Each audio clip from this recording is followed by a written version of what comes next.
Salam dəyərli izləyicilərim, kanalımıza xoş gəldiniz. Desiniz, ümid edirəm ki, hər biriniz yaxşısınız. Bugün istədim ki, vlogluyum, amma ki, sübh namazından sonra yatmışam, biraz gec oyanmışam. Ona görə də videonu sübh vaxtından yox, gün ortadan başladıram. Havalar artıq xeyli istilənib, əslində isti havanı xoşlayıram, amma ki, artıq məktəb bitsin deyirəm. Şükür Allaha ki, az qalıb bitməyinə. Mən bu gülləri elə xoşlayıram ki, bu hasar gülü sayılır bunun adı, amma internetdən baxdım, elə də ucuz da deyil. Budağını səhv eləmirəmsə, bir uzun budağını 12 manata falan belə verirlər. Qaydanda isə evə girmədən fürsət bu fürsət deyib paltarları da yığıram, sonra yadımdan çıxır çünki. Amma artıq burada həmişəki kimi namaz gecikir. Uşağın dərsi ilə namaz vaxtı demək olar ki, eyni vaxta düşür. Biz həmişə yolda olanda azan verilir. Qızlar, bu videonun bu yerini görmüşkən istəyirəm sizə bir şey deyim. Bəlkə də çoxlarınız bilir, bilməyənlər üçün deyirəm. Peyğəmbərimiz sallallahu aleyhi və səlləmin qızı Fatiməyə öyrətdiyi xüsusi bir zikr var ki, bu zikr İslamda çox fəzilətli bir zikr sayılır və adı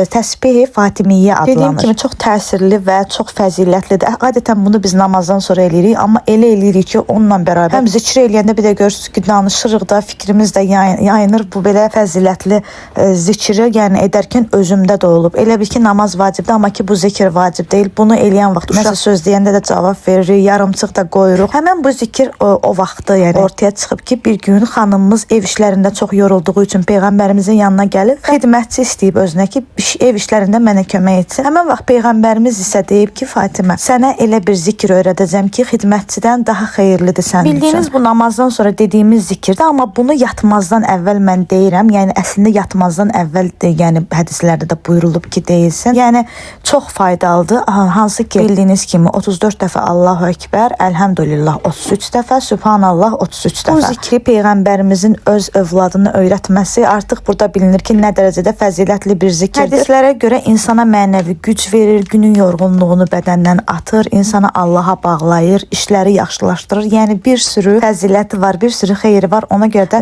özümə son zamanlar demək olar ki, adət halını almışam. Onsuz da yerimə girən kimi mən yata bilmirəm.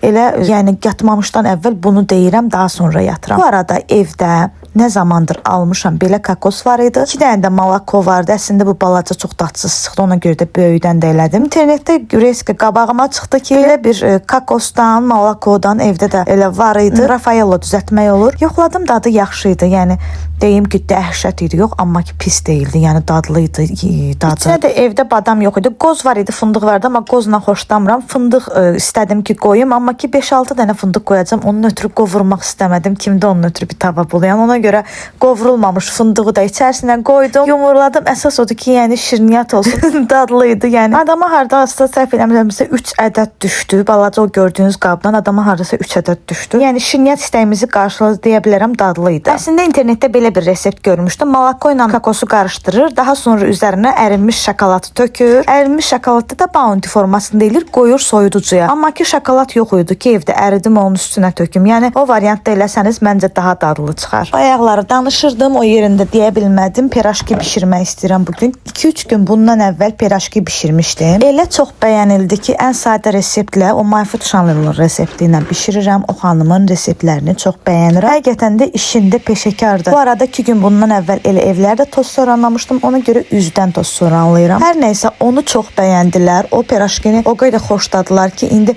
hansı reseptlə elədiyimi sizə deyəcəm. Orada yazarsınız. Elə adı evdə olan ərzaqlarla piraşki reseptidir. Həm yağda eləmirəm. Çünki yağda eləyəndə vaxt çox aparır. Yağ çox sıçrayır hər yerə. Yəni mənim üçün yağda eləmək zülümdür piraşkini. Amma sobada həm yağlı olmur, adamın ürəyini vurmur, həm də ki heç bir yerə də sıçramır. Səliqəli qoyursan, götürürsən. Amma çox bəyəndiyi üçün dedim ki, bir gündə də bitdi. Ona görə dedim ki, çox yumşaq çıxmışdı, çox qəşəng çıxmışdı. Mütləq tövsiyə edirəm ki, bu reseptlə piraşki hazırlayasın. Ona görə bugün bir dəfə də eləyəcəm həmin piraşkidə. Bu arada qızlar, artıq xalçaları yığmaq istəyirəm. Çox acığım gəlir əslində mənim xalçalardan. Artıq işdir də. Yoxsa belə xalça olmayanda nə istəyirsən süpürgə ilə də eləmək olur. Sil, yəni rahatca sil elə.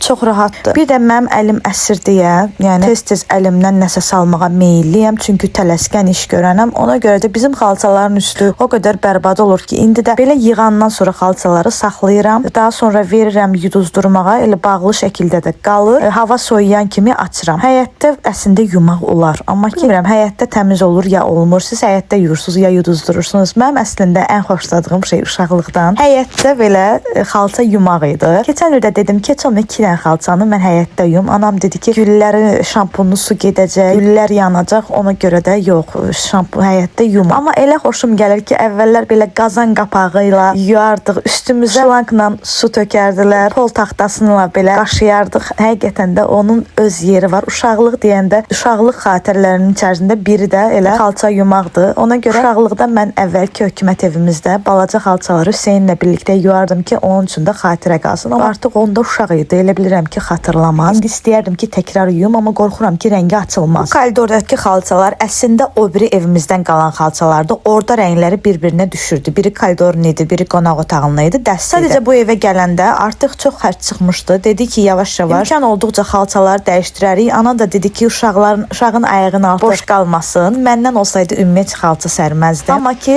ona görə bu koridora sərdik, elə də qaldı. Həmişə özdə bilirəm ki, əgər o xalçanı ora sərdimsə, mən gedib təzəsini almayacağam. Ya onu əvvəlcədən sərməmək lazımdır. Bilmək lazımdır ki, o yoxdur. Artıq səriləndən sonra adam elə alışır ki, təzəsini də almır. Lüks həvəskarı deyiləm. Ay, hər şey lüks olsun, hər şey bahalı olsun. Elə bir həvəsim şükür Allaha yoxdur. Sadəcə məndə biraz takıntısı var. Yəni rənglər bir-birinə uyğun olsun. O da rəng olmayanda həqiqətən də mənim gözümə çox pis görünür. Rənglərə çox fikir verirəm. Bu da ola bilər ki, mənim əl işi falan görməyimdən, dizaynla məşğul olmağımdan asılı olan bir şeydir. Yəni çox xoşum gəlir ki, rənglər gözəl olsun, bir-birinə uyğun olsun. Videonun bu yerində o qədər gülmüşəm ki, məndə bu tərəzinin yanından keçəndə hər dəfə belə bir şey var ki, tərəzinin üstünə çıxıram. Nəsə çıxandan sonra çəkim xoşuma gəlməyib. O düşmək addımımı təzədən çəkmişəm sizin üçün. Baxan kimi bilinir ki, çəkim xoşuma gəlməyib. Şkafın yeri əslində ora deyil, hələlik ora qoymuşuq. Çünki usta işdir bu tərəfdə atapleniyanın üstü suyu buraxmışdı. Ona görə də bütün divarlara su vermişdi. Həmən divarları qaşıyıb usta. İndi üstünə rəng vurulmağa qalıb təkcə. Daha sonra o qapının ağzında keçəcək qapı tərəfə. Bu arada bu stullar da mən yumalıyam. Yuyanda yəqin ki, sizə video çəkərəm. Gözləyirdim ki, hava biraz qızsın. Gecikdim yumağa. Hüseyn nəsə yeyirsə əlindən tez tökülür onun da. Stolların üstü artıq belə yağ ləkəsi falan parçasında var. Daha yaxşı yumaq üsulu nə ilə yumaq olar? Həm divanın üstünü, həm də ki,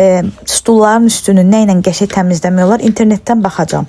Əgər biləniniz varsa videonun altına yazın. Mənim üçün daha da rahat olar. Yoxsa yəni girib internetdən onsuz da araşdırmalıyam ki, ən yaxşı üsul hansıdır ki, tərtəmiz olsun. İndi isə evi tostoranlayandan sonra keçdim piraşkini hazırlamağa. Ümumiyyətlə o Mayfet uşağının reseptinə baxsam da, baxmasam da mənim xoşum gəlir ki, əvvəldən sevirəm ki, soğan olsun piraşkin içərisində. Soğan olmayanda bəyənmirəm. Elə bilirəm ki, əsl piraşkin içərisində bir dənə həm soğan vururam. Əsl piraşkin içərisində soğan olmalıdır, qovrulmuş. Bu arada bu reseptə sevməyimin səbəbi biri də heç yadımdan çıxmışdı. Əsas məsələ odur ki, burada xəmiri acıtmırsan. Yəni bir də görürsüz ki, xəmiri acıtmağa adam tələsir, vaxt olmur, onu gözləyə də bilmir. Bu xəmir inana bilməzsiniz ki, o qədər yumşaq çıxır. O qədər belə qəşəng çıxır ki, heç inana bilməzsiniz ki, bu xəmir acıtmadığınız xəmirdir. Elə oradan yoğurdun, oradan da bişirirsən çox yaxşıdır. Ona görə də ən sevdiyim xüsusiyyətlərindən biri bu reseptin bu xəmiri acıtmamaq söhbətidir. Bu gördüyünüz ağdakı həqiqətən də düz başa düşmüsünüz, ət çəkənə aiddir. Bununla elə yaxşı kartoşka əzmək olur ki, əvvəl mənim kartoşka əzənim vardı. Bilmirəm indi hara qoymuşam. Tapa bilmirdim, götürdüm ondan elədim. Bir neçə dəfədir ki, ondan eləyirəm. Yəni kartoşka əzənə artıq pul verməyə gərək yoxdur. Çox qəşəng əzir. Bu da xəmirimiz elə qəşəng xəmir çıxır ki, bunun içərisində də 5 stəkan undur,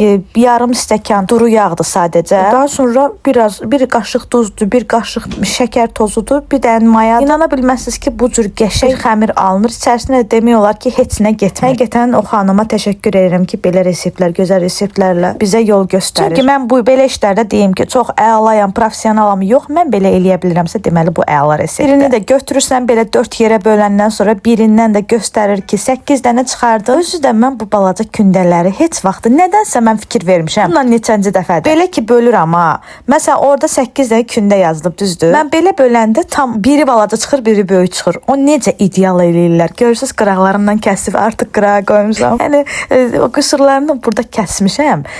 Ancaq ki bu tərəfdən götürürəm, o tərəfə qoyuram ki, 8-i də eyni boyda olsun. O kəsəndə mən onu heç vaxt tutuzdura bilmirəm ki, hamısı eyni boyda olsun. Zaten buradan da görünür ki, çox da ideal deyil, amma əlimlə çalışdım ki, piraşkilərə forma verim. Ona görə formaları səliqəli çıxdı. Heç bir şey. Sonra da içərisinə hərəsinə bir qaşıq həmən hazırladığımız içlikdən qoyuruq. Belə bağlayırıq, qoyuruq. Sadəcə 15 dəqiqə qalmalıdır. Bu listin içərisində əgər resepti istəsəniz linki ataram. O xanım daha yaxşı baş salır onun reseptidir. Ona görə də oradan baxmağınız daha yaxşıdır. Bu arada hələ də mənə abunə deyilsəniz, zəhmət olmasa 1 saniyəni ayırıb videonu bəyənməyi, mənə abunə olmağı unutmayın. Həqiqətən bu mənim üçün çox vacibdir. Belə bu hala gəldi. İndi mən üstünə hazırlayıram. Bunu oradan baxmamışam, amma həmişə belə eləyirəm. Hansı ki sarı kök, bir dənə yumurtanın sarısı, sarı kök, biraz da duru yağ əlavə edirəm. Belə biraz sarı olsun deyə. Daha sonra piraşkilərin üzərindən bu formada çəkdim. Üzərinə də evdə küncüt var idi. Küncüt də əlavə elədim. O biri listi Hüseynlə birlikdə eləmişik. Çünki uşaq darıxır.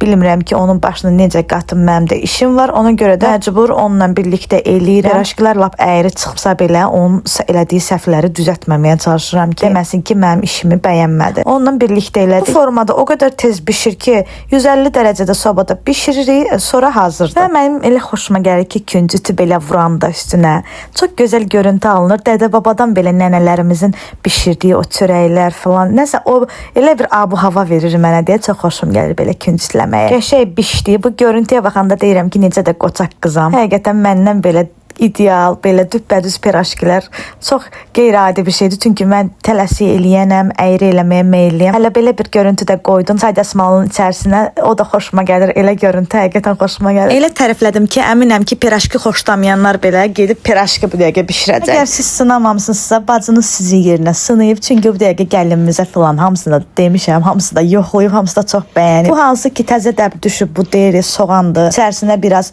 nar şərabdır, limondur, qatırsan qırmızı soğandan. İstədim ki, ondan yoxluyum. 4 dənə belə qırmızı soğandır. Üstünə göyərti vurursan, nar şərab vurursan, biraz məndə var idi nar turşusu, ondan da vurdum. Üstünə duz, istiyot vurursan, bir dənə də bütöv eləyib ki, limonu sıxırsan, o qədər dadlı olur ki, həqiqətən çox bəyənəcəksiniz, eləyin mütləq. Bu arada Hüseynin saçını kəstirmişik. Bunu sizin üçün çəkməmişdim, bunu nənəsi üçün çəkmişdim. Amma istədim ki, sizə də göstərim. Saçı qəşəng çıxıb, çünki sabahlar oyanıb gedəcəyik. Hüseynin pikniki var, Göllü parka gedəcəyik. Ona görə də temizdirdim. Heç nə. Hüseyn də hazırdır. Axşam da yatanda bir dənə keks eləyəcəm. Sabah apardığımız şeylərlə əlavə bir dənə də keks aparmalıyım. Hər sübdən oyanmışam, sumkamı da yığmışam. Hər bir şey nə lazımdır. Nəm salfetka, quru salfetka, paltar dəyişəyə falan. Hər şeyi yığmışam. Göllü parka gedəcəyik. Əslində Göllü parkın təzə açılan hissəsinə gedirik burada. Bütün uşaqlar hamısı bir avtobus tutmuşuq. Belə piknikləri mən həqiqətən çox sevirəm. Birlikdə avtobusla gedəsən harasa.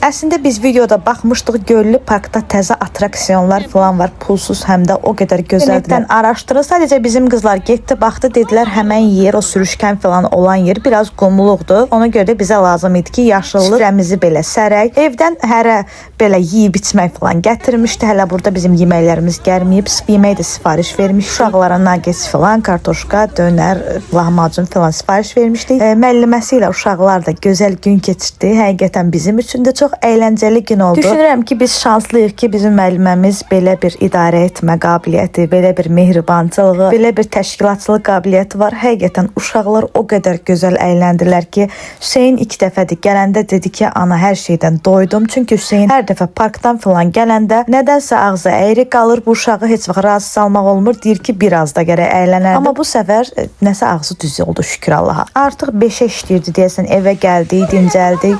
Burada isə gülləri sulayıram. Dedim, Hüseyn də dedi ki, gəl ana, mən də birlikdə sulayaq. Gülləri sulayanda, həyətə su vuranda elə nədənsə adam terapiya kimidir. Elə bir rahatlaşma gəlir ki, bilmirəm sizdə də elə olur ya yox. Həmən o torpağın iyindən də əlavə bilmirəm güllərə su verməyin, onları sulamağın rahatçılığı. Nədənsə güllərə su verəndə həqiqətən özümü çox rahat hiss eləyirəm. Yorğunluğum çıxır sanki.